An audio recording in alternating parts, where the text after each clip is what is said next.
कहा जाता है कि एक कागज को अधिकतम 7 बार मोड़ा जा सकता है। ये 3 युवक नहीं मानते। वे एक बहुत बड़े कागज से प्रयोग करते हैं। जब वे 7वीं बार मोड़ते हैं तो कागज का आकार मोबाइल फोन के बराबर हो जाता है और वे जितनी ताकत लगाएं 8वीं बार मोड़ नहीं पाते, क्योंकि कागज को मोड़ते ही कागज का क्षेत्रफल आधा हो जाता है और मोटाई दोगुनी। 7 बार मोड़ने पर यह केवल 128 परतों में होता है, जबकि 8वीं बार यह 256 परतों में होगा।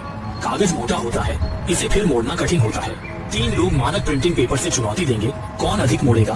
द जुआन पहले आता है, कागज दबाता है, सोचता है इससे बेहतर मोड़ेगा। 7वीं बार मोड़ने पर हथौड़े का सहारा लेता है।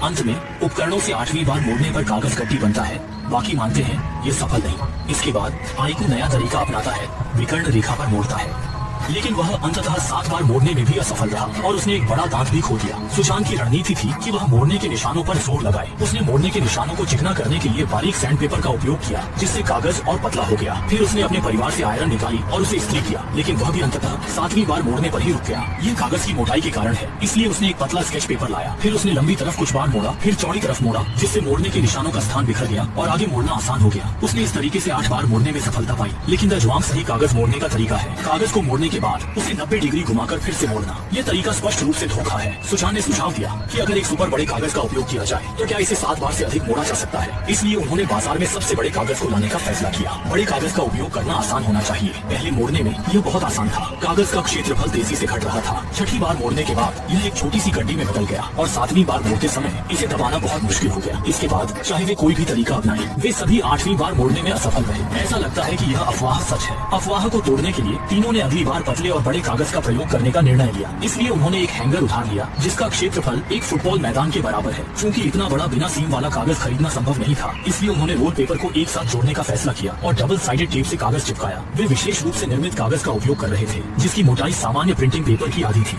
उन्होंने कागज को फैलाया और कागज के किनारे पर डबल साइडेड टेप चिपकाया। फिर दूसरी रोल पेपर को फैलाया। कई कर्मचारियों की मेहनत के बाद उन्होंने अंततः इस फुटबॉल मैदान के आकार के कागज को प्राप्त किया। अब एक रोमांचक कागज मोड़ने का प्रयोग शुरू होने वाला है। सभी लोग कागज को पीछे खींचते हैं, कदम को सावधानी से उठाते हैं। तभी एक हवा का झोंका आता है और कागज हवा में उड़ने लगता है। लेकिन वे पहले मोड़ने में सफल होते हैं। वे कागज को समतल करते हैं, स्थिति निर्धारित करते हैं और दूसरी बार मोड़ने के लिए तैयार होते हैं। इसके बाद उन्होंने झुर्रियों को समतल करते हुए तीसरी बार मोड़ने का प्रयास किया। फिर चौथी, 5वीं और 6ठी बार मोड़ा। जब वे 7वीं बार मोड़ते हैं तो कागज पहले से ही खुला हुआ हो जाता है। अंदर बहुत सारी हवा भरी होती है। वे अपने पैरों से कागज को दबाते हैं और अंदर की हवा को बाहर निकालते हैं। अब है रोमांचक 8वीं बार मोड़ने का समय और यह सफल होता है। 8वीं बार मोड़ने में भी सफलता मिलती है और वे अंततः 7 बार मोड़ने की अफवाह को तोड़ देते हैं। लेकिन तीनों लोग स्पष्ट रूप से इससे संतुष्ट नहीं है। वे मानते हैं कि कागज को और मोड़ा जा सकता है। इसलिए सुशांत एक विशाल बेलन लाता है ताकि इस फुलाए हुए कागज को और समतल किया जा सके। 9वीं बार मोड़ने के बाद कागज इतना भारी हो गया कि इसे उठाना मुश्किल हो गया। इसलिए उन्होंने एक फोर्कलिफ्ट की मदद ली। 10वीं बार मोड़ने के बाद कागज की परतें 1024 हो गई। अंत में